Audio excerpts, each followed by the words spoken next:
I'm Danny Dyer, and this is the Real Football Factories.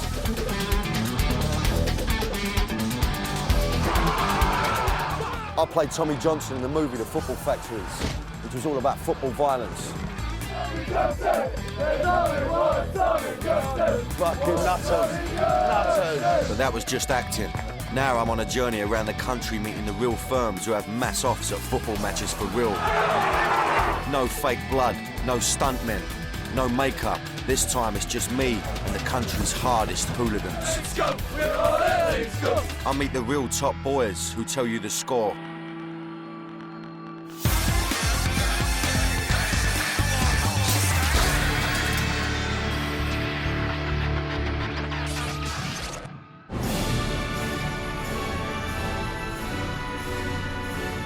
England. We've given the world many great things.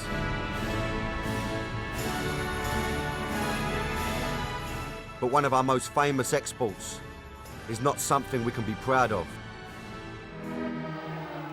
Football hooliganism. For 30 years it's been the trouble with England.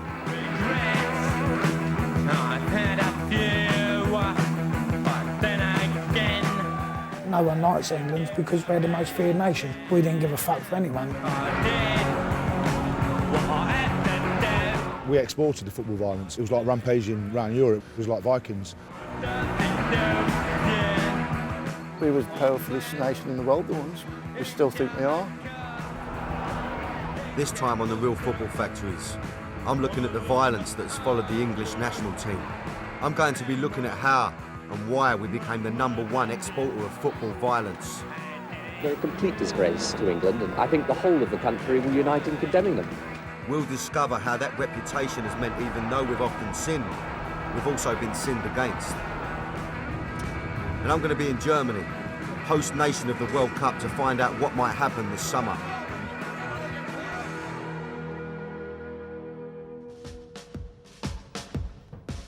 England gave football to the world, and we also gave it football violence.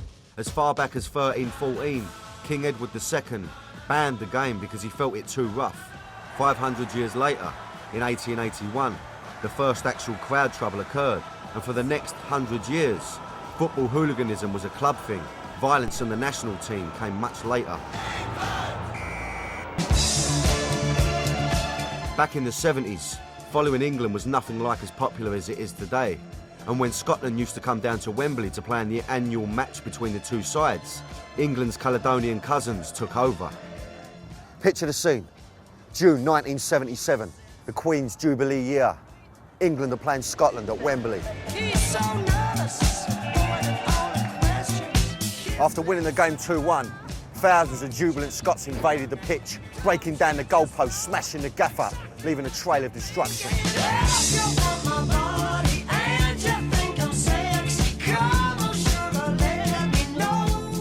One of the Scots was Rod Stewart.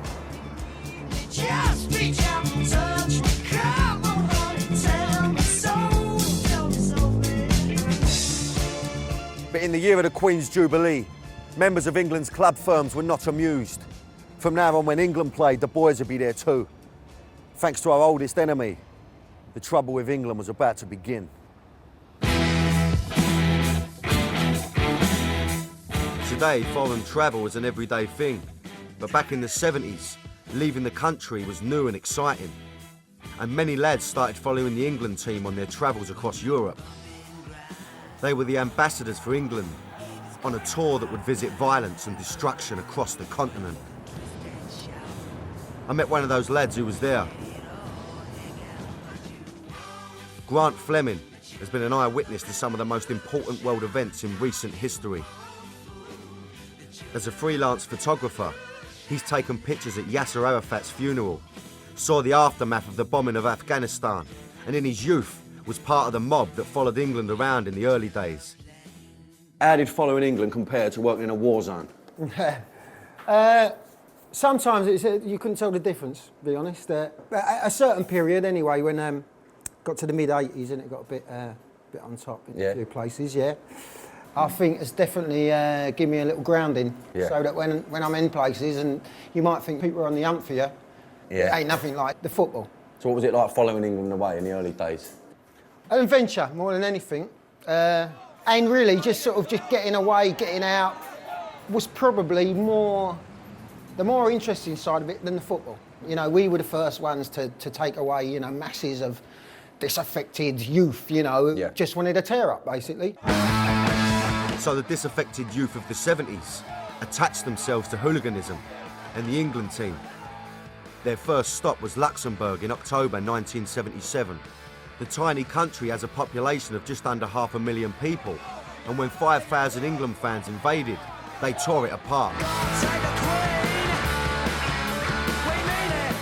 Would you say that Luxembourg was unprepared? You know what I mean? Totally Well, of course, I mean, you it's know, only a tiny little gaff, isn't it? Tiny little place. I mean, you know, probably as many English as people lived there. You know, when it was, it's tiny, and the police probably had never seen anything like it. It's quite a sleepy, you know, principality. What exactly happened out there then? The ground wasn't up to much. You know, it was quite easy for people to start pulling seats apart and fences down, and you know, just boisterousness. And I remember as we left, there was a whole section of fence came down, and there was what probably was their sort of biggest force, the riot police, you know, and they took a bit of an hiding because, you know, it was just, I mean, you know. Next stop was Italy in 1980 for the European Championships. Midway through the game against Belgium in Turin, England's troublemakers were fighting Italian police on the terraces. A few skinheads went over there with a knuckle, well, they've run back again, and the next thing we knew, they're firing fuck knows what at us, all across the fucking thing, they're gas everything. I've lost my son. Perhaps he's been arrested, has he? What, 9 years old? Prime Minister Margaret Thatcher described the behaviour of the fans as disgraceful. Maybe everything that Thatcher and the establishment were saying, you know, they're ashamed of. It did seem like a reaction. It was like, okay, we'll show you how ashamed you can be. You know, you think we're scum? You don't want us? You know, we have no future? You watch. England's firm was alive and kicking, and they had the travel bug for the national team. But it's fair to say they weren't the best behaved guests away from home. A pattern was emerging in the early 80s. Wherever England went, trouble followed. And these Italians came up and said to him, "You English?" "Yes," bump, and they nutted him. Jewellers are getting done, clothes shops are being absolutely skinned, tear gas at half time, water cannons in the street, running battles with the police. One Danish newspaper wrote, "We sent the Vikings and now they're paying us back." There isn't any other country whose football fans run amok when following their team. European cities were being wrecked, and the Norwegian capital of Oslo and the Swiss city of Basel felt it more than most. For me, this is where things really changed. There was a viciousness amongst the English that, but that's when I think, become quite disturbing, you know. It got a bit serious. And in part 2, we'll see how the violence that followed England got seriously bigger, and how in response, Europe began fighting back against this rampaging hooligan army. Throughout the late 70s and early 80s, England's hooligans had terrorised mainland Europe on their travels following their national team. But Europe was wising up, and by the time the World Cup of 1982 was due to kick off in Spain, the Spanish police were ready for the invading English. And at the first game in Bilbao against France, a minor scuffle resulted in a baton charge which almost had dire consequences. As the fans retreated before the waving riot sticks, a crash barrier suddenly gave way. Amazingly, only one fan was hurt and 4 arrested.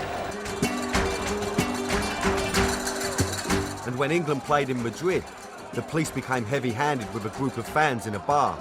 This time, the English were not to blame, but their reputation was. Towards the end of the beating, the police were being egged on by Spanish chanting "Argentina, Argentina."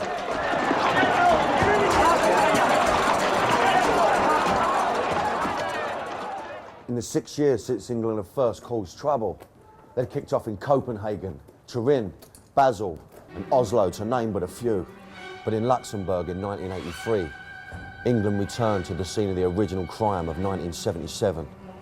This time, Luxembourg thought it was prepared for the invasion of 2,000 English fans. With 500 police officers on duty and 150 soldiers, they knew what to expect. It was hard to believe that this was a soccer match. Hundreds of soldiers arrived to back up the police, and at one stage they seemed to outnumber the fans. They fought with police before and after the game. One eyewitness described it as a madhouse. As the English fans surged out of the ground, they smashed everything in their way. Police were attacked, as were the shops. Windows were smashed as jewellers and designer clothes shops were targeted. Over 50 English fans were nicked. 13 of them got 4-month prison sentences. And Luxembourg vowed never to host England ever again. As the trouble with England increased, so did the column inches in the newspapers.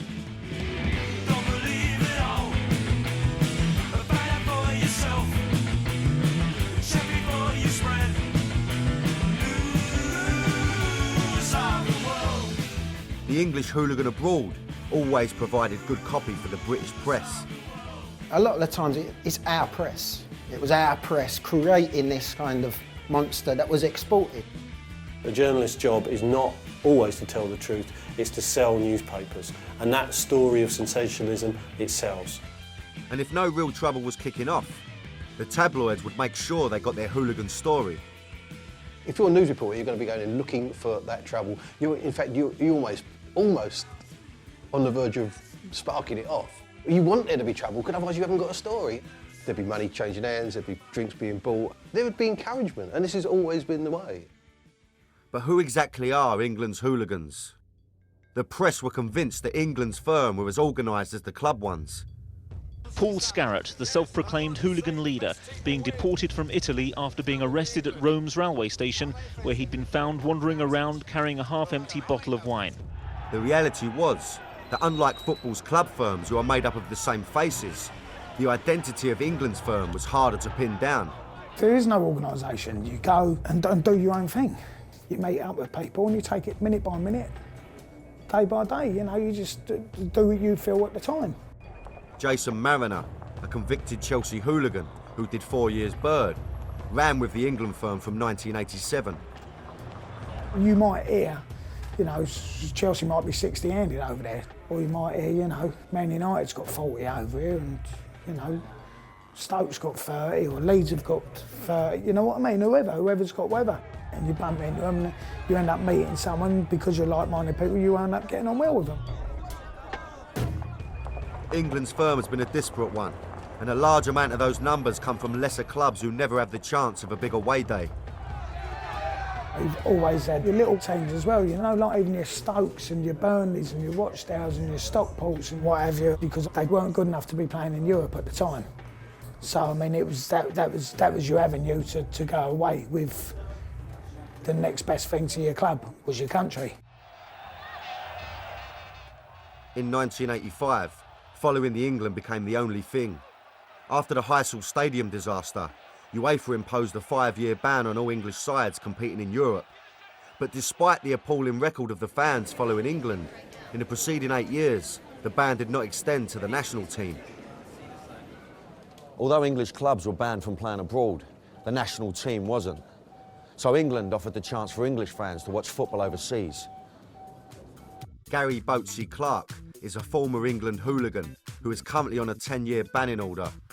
He first got a taste for trouble abroad with his club firm, the Forest Executive Crew. But in 1987, with Forest banned from Europe, he began going away with England.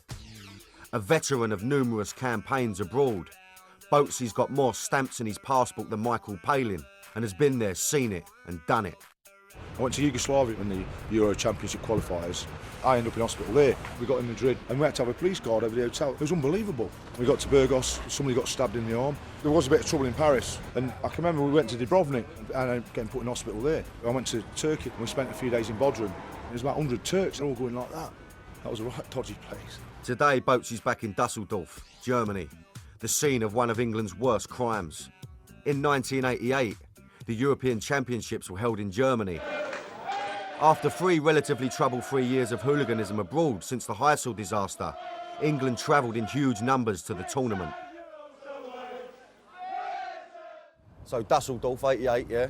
Can you tell me a bit about the atmosphere? What was going through your mind? Well, yeah, everyone's. I can remember I planned it for months, and to come to Germany and like really the Germans were the only people that really used to have a go with us in them days, and to get the European Championships in Germany, it was like a hooligan's dream. Yeah. You know what I mean? Yeah, of course. And then to draw Holland as well, who was supposed to be like coming up. I thought, well, you couldn't ask for anything better, could you? No. How much did this have to do with the fact that, you know, as English clubs weren't allowed to travel abroad, everyone put their energy into the national team? A lot of lads started following England more because, like, when I first started going, there weren't that many fans used to go, like 400 or 500. But all of a sudden, Germany '88 was a real kick-off. That's when everyone started going. To be honest with you, 1988 was probably the best mob I've ever seen of England. Everyone's firm was there. Everyone. It was one awesome firm. The trouble began when a large group of English fans lay in wait for Dutch supporters at Dusseldorf's main railway station. At first, the police had the situation under control, but then hundreds of German fans attacked the English with bottles, bricks and tear gas. And the English retaliated, and there were running battles in the streets around the station. The two sets of fans repeatedly charged at each other. Now, with the police heavily outnumbered, at one point they thought the best tactic was to let them get on with it. At the moment, the police here seem content to let the running battles continue. So far, there have been arrests of German, Dutch and British fans. The centre of Dusseldorf was under siege for 24 hours as 2,500 German police were called in to tackle the fans. After hours of running battles, the police finally restored order and got everything under control. Done nothing. You are full of blood. But the next day it all started again, as more English, Dutch and German fans were in the city. No sooner had hangovers subsided, broken glass been swept away, than the English fans were at it again. We got here, parts of the train station, and there was just boys everywhere, England lads, different firms. Must have been about 400 or 500 lads all on this road. But the riot police were obviously, the riot vans were all around here, and they sort of kept an eye on us. Once we got towards the town, they blocked the road off, and we could see a mob of Dutch at the end of this road. So England tried to get at them, then the riot police battened, charged us back. That happened for a good hour. It was like running sort of battles with the police and everything for about an hour, yeah. Fighting continued before and after the game. Again, the English fought with the police, and this was the worst 24 hours of football violence that England had ever been involved with. More young Englishmen facing a night in the cells, and the end of one of the sorriest 24 hours in the history of English football. The damage around the station is widespread. The damage to English football incalculable. There will almost certainly be calls for the England team to be removed from the championships. Once again, it seemed that England's hooligans were to blame, but what transpired was a different story. The German fans were the worst fans yesterday and the day before yesterday, and they began the trouble. I mean, there's been a lot of vandalism, yeah, but what I've seen, it's all the Germans attacking the English fans and that. I mean, they've got tear gas, they've got big sticks, and what are we supposed to do? But despite the opinions of both the German police and the English fans, the media and the government once again condemned them. It is hard to find words. Some people call them animals.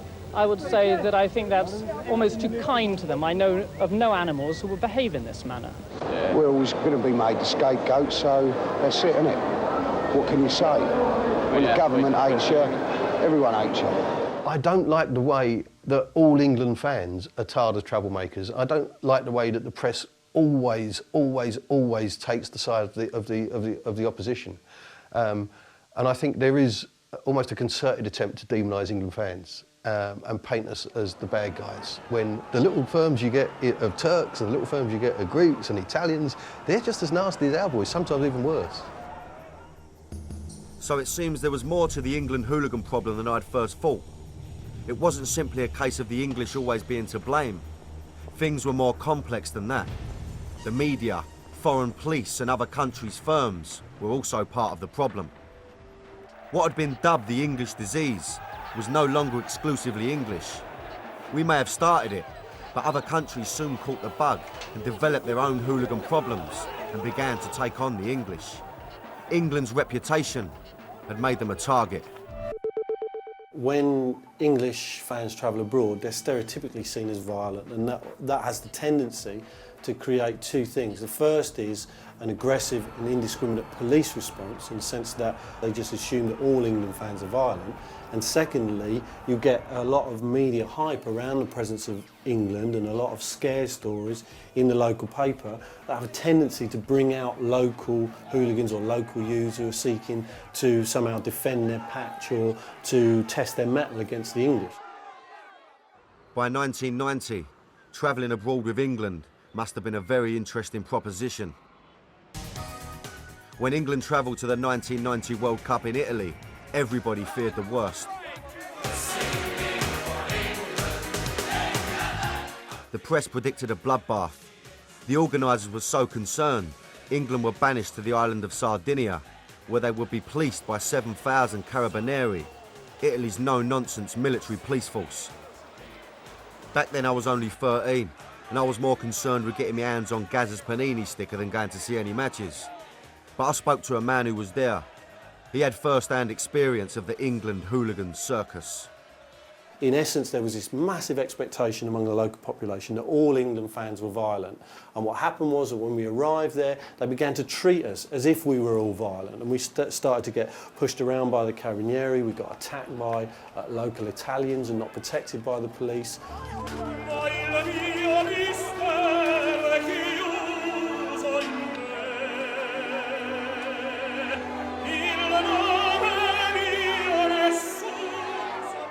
By the time England came to play Holland, a powder keg situation had arisen.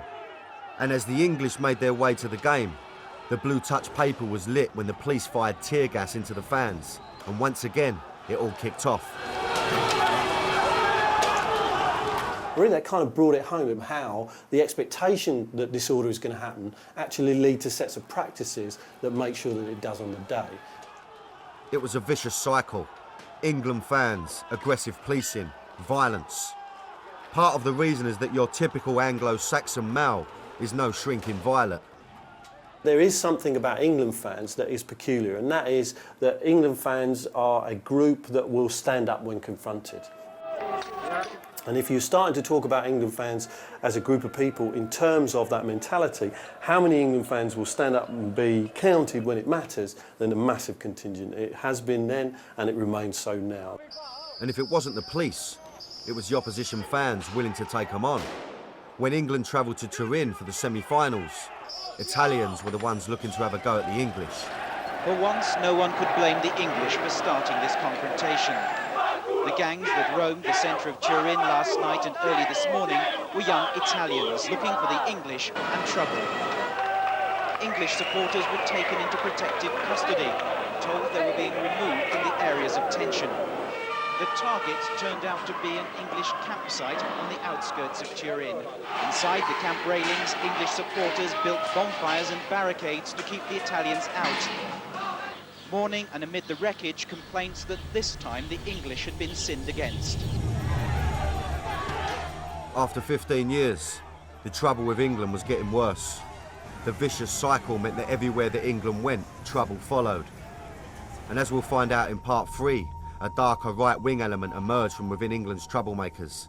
And I'll be going deep into the heart of Germany to meet a German firm to find out what might happen at this summer's World Cup.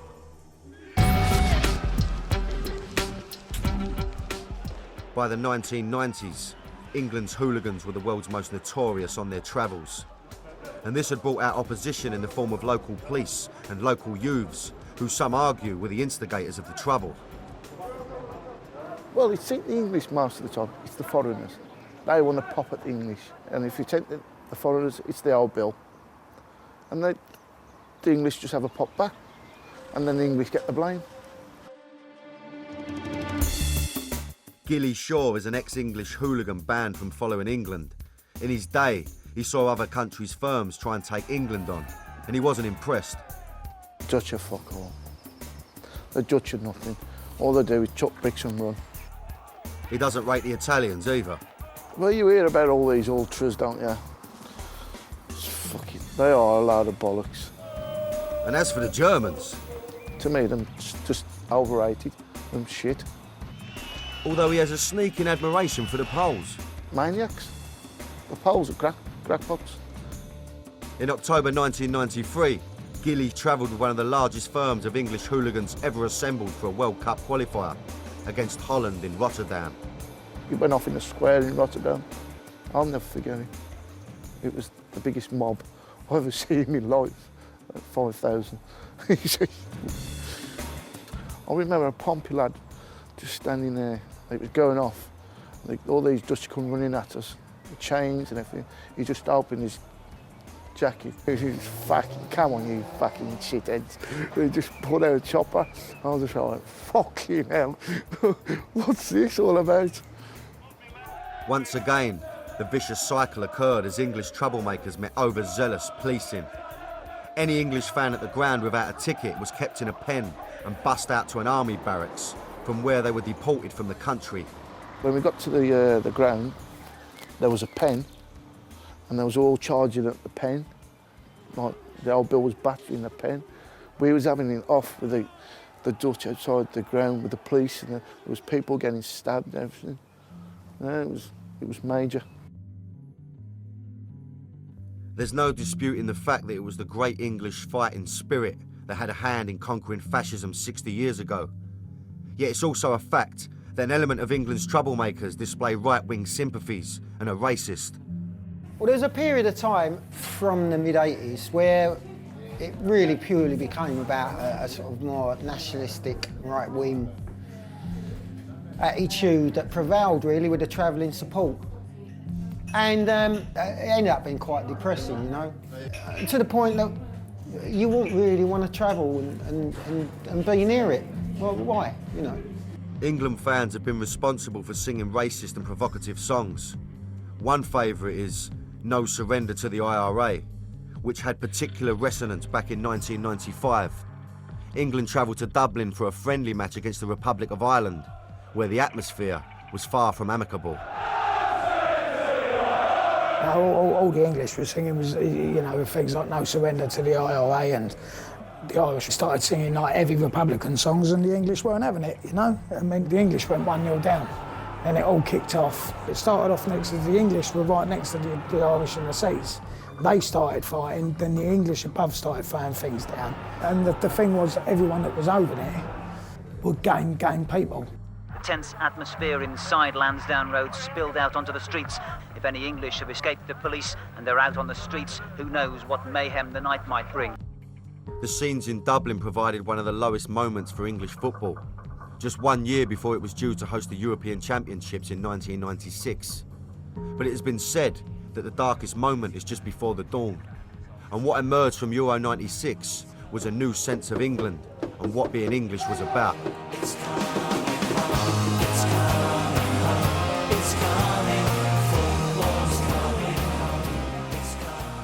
But when the inevitable happened and England lost to Germany on penalties, some fans who had been drowning their sorrows with beer and song proved it wasn't just the football that had come home, so had the trouble.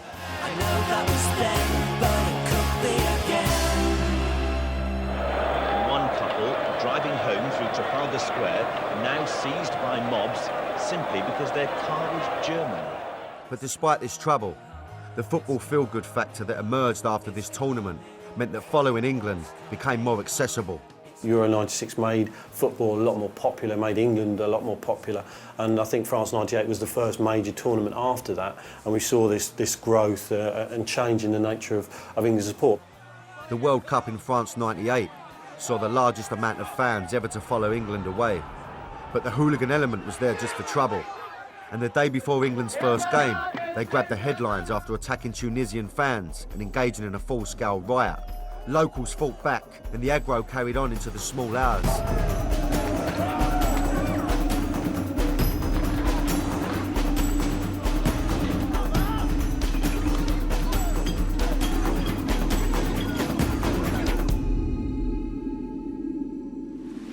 "50 miles along the French coast, Portsmouth and England fan Martin Kerr was on a camping holiday with his partner and her son.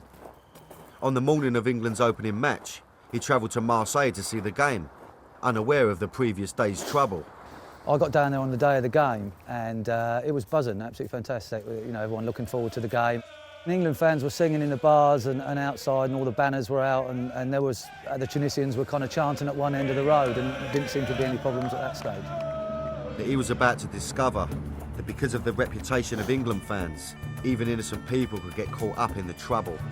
As kick-off approached, things began to turn sour, and once again, trouble between the two sets of fans erupted on the streets of Marseille. From being a carnival atmosphere, it turned into being quite nasty, and you know, you could see that things were going to go off big time. French police snatch squads began picking out and arresting those whom they believed to be the ringleaders, and they believed that Martin was one of them.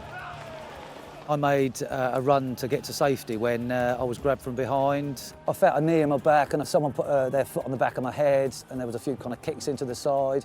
And then the next minute, I felt my hands being pulled from, because I was face down at the time, behind my back, and the handcuffs were put on. And that's the first time I thought it was the police, because before that I thought it was you know, Tunisians, and they were just kind of giving me a kick in.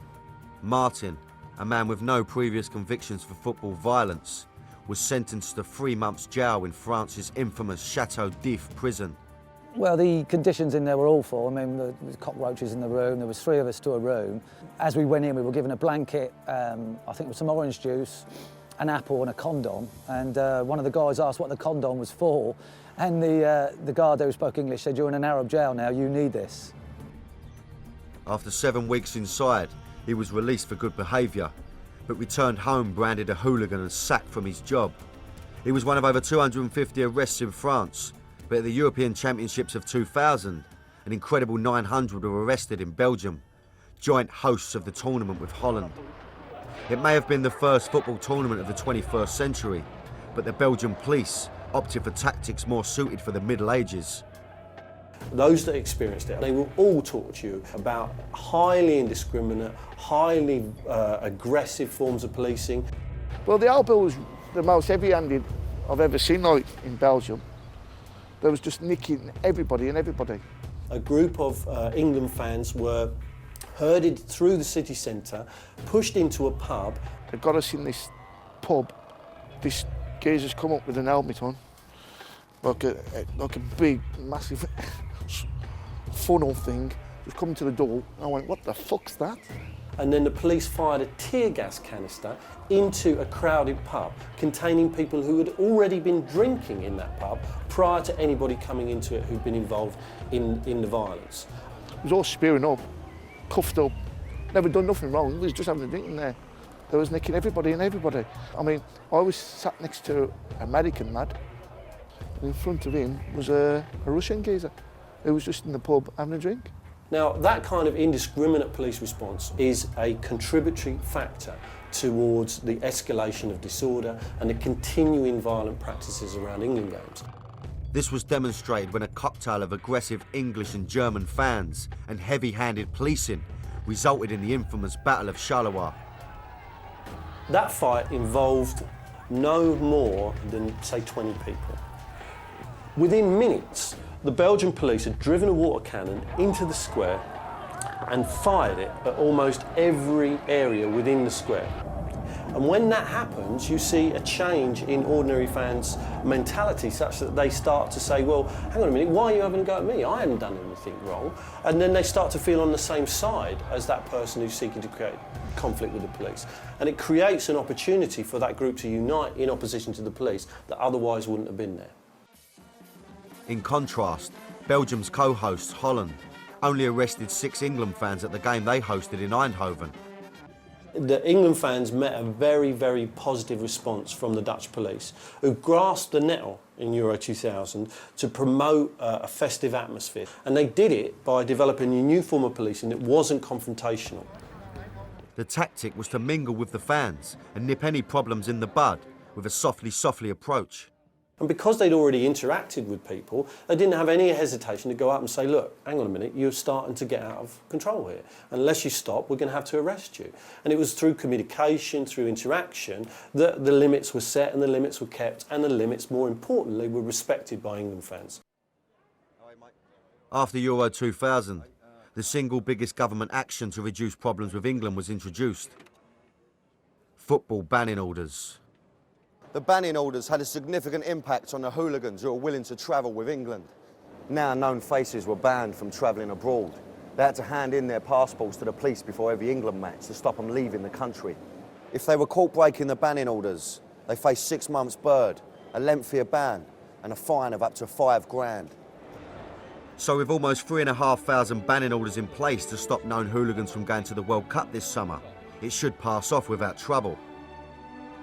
But Germany has its own hooligans. And what might they be getting up to? I went to find out. I was going to meet up with a German firm in the city of Cologne.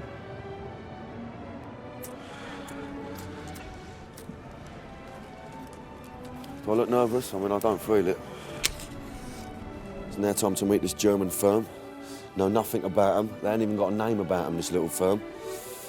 I've heard they run with the national team. They're a proper outfit. Now, it's one thing to run about in England, going to little northern towns and all that, you know. It's a bit on top, but you're still in your own country. I'm now in Germany.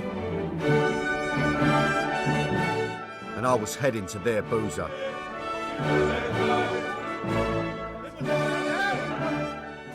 I'm not frightened to say I'm a bit apprehensive. I'm a bit worried about it, you know. I've said to this little firm with me, it's every man for themselves, yeah?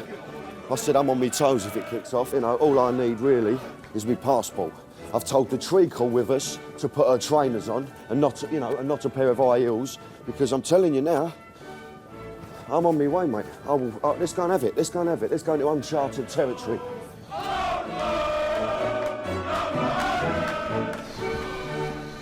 Yeah, my pupper's flapping a little bit, yeah. I must say, I don't know why.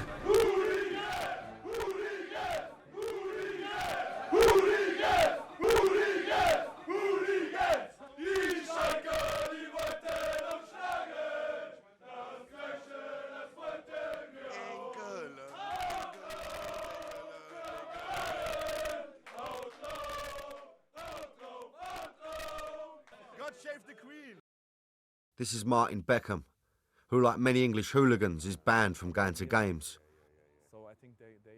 I just want to, you know, kick off with, I know nothing about German hooligans, I know nothing about the way it works. Can you tell me a little bit about your firm, about, you know, your mob? You know, how many of you? In good times, we've been for about 100, 150 guys. And yeah, that was decreasing in the years. In the 80s, we had a very strong firm in Cologne. And the firms all over Germany have been very, very strong with huge numbers for about 500-600 guys. Really? It's today still in England, but today the guys are getting older and have family. How often is there trouble in Germany, like football hooligans? Is it every week, or no, is it very underground? It's very underground. It's decreased for about 2 or 3 times on a whole season. And but that depends in which league you play. Okay. In the leagues for the second, third, fourth league, it's getting more and more violence. But in the first division, there's nearly the violence nearly gone. Okay. Do you all come together for the national team, or is there any infighting? No. In Germany, all people are staying together. All the guys partying together. If there are rivalries on the games. The last few years, you could see that people are sticking together and having a good time together. Okay. Do you think there'll be trouble this World Cup? There might be, but that depends on the different cities. And because of the restrictions, I don't think so that there will be so much trouble. And from the Germans. So yeah. Okay, well, let's hope we have a right good tournament. England-Germany in the final. England nick it 2-0. Martin, you're an absolute diamond. Thank you for talking to me, yeah? Proper outfit, they seem quite organised. You'd think they'd have a name about them, no? You know what I mean?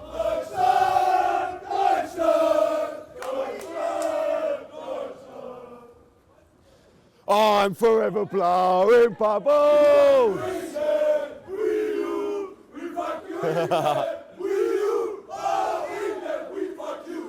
I ain't having that. I ain't having it. Yeah! I can't show you what I did to this lot because it all got a bit messy, do you know what I mean? But joking aside, I did see something in Germany that was genuinely shocking. I've never seen nothing like it before in my life, man. I was sent a DVD of something that has been happening across Germany and Eastern Europe. It's known as forest fighting, and it involves two gangs of equal numbers meeting in a wood for a pre-arranged fight.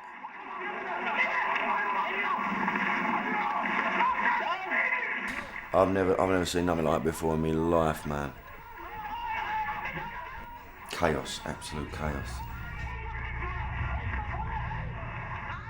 In this one near Cologne, I'd seen footage of a battle between a local gang and one from Berlin. I'm in the woods in the middle of nowhere, right off the motorway. Now, 50 of their lot down there, all in orange t-shirts, 50 of the other mob down there in white t-shirts. They're warming up for it as well. This is the mad thing. They're doing a few stretches and all that, you know what I mean? They're doing a bit of the old arm movement. I've never seen anything like it. You'd think it'd be a group of geezers having beers, smoking weed, charged up to the eyeballs. But I mean, these are people that just train to have a tear up in the woods. Now, when they clash, once they clash, you know, it's chaos. So the rules are, if you go over, you're not allowed to be kicked, you're not allowed to be punched. But that was, what I just saw was absolute nonsense, because if you go over, you're banging trouble. There was people stamping on people's heads. I mean, it was pretty harrowing. I've seen some naughty things in my time, but that was very naughty. And then the mad thing for me is after they've had the kick-off, they just walk past each other, just acknowledging, all right, mate, see you later, on their way. Now, this is a very eerie place, right? Now, I'm going to do the slips because I've just got this image that a German's going to jump out of a tree and strangle me. On the last day of my trip to Germany, I went to a game in Cologne. This is one of the host cities of the World Cup, and it's in this stadium that England will play their final group game against Sweden.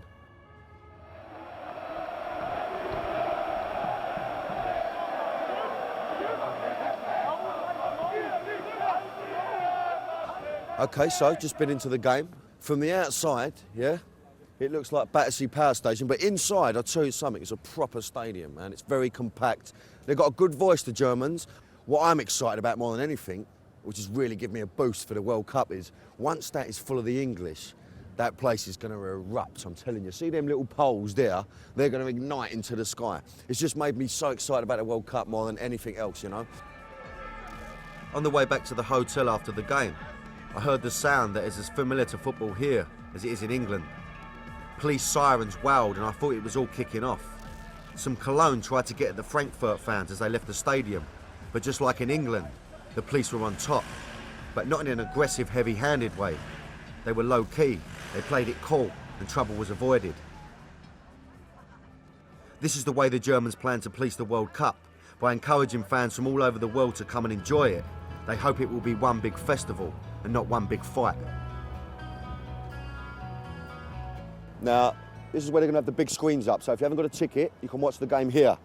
Now, when England play, this is going to be full of English, it's going to be full of Germans, it's going to be full of Swedes. Now, there's loads of little bars around here. Everyone's going to be drinking all day, everyone's going to be quite merry. Now, the big question is it going to kick off, yeah? Will England be provoked? Will they retaliate? You know, I really hope not. I really think we've got a shot this tournament, and I think it will be an absolute nightmare if we get thrown out. Let's just have a jolly up, and come on, the England! In the last two tournaments, England were relatively trouble-free, thanks to banning orders, a change in attitudes, and a self-policing of fans. In Japan and Portugal, England fans were praised for their behaviour, in complete contrast to the bad old days. The English that are travelling abroad are engaging more with the people, you know, as opposed to just going and wanting to tear the place to bits. Right. Now you're getting, you know, the nuts are doing the things that you see amongst the Brazilians, and that's great, you know.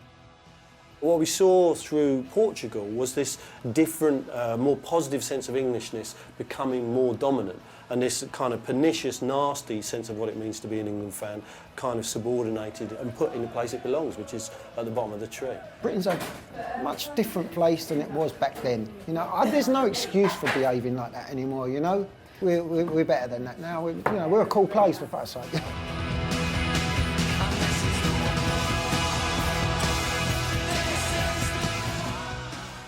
I just hope and pray we've seen the last of the major trouble from England. And in the summer in Germany, we'll be talking about the football, not the fighting. You know what I mean, boys?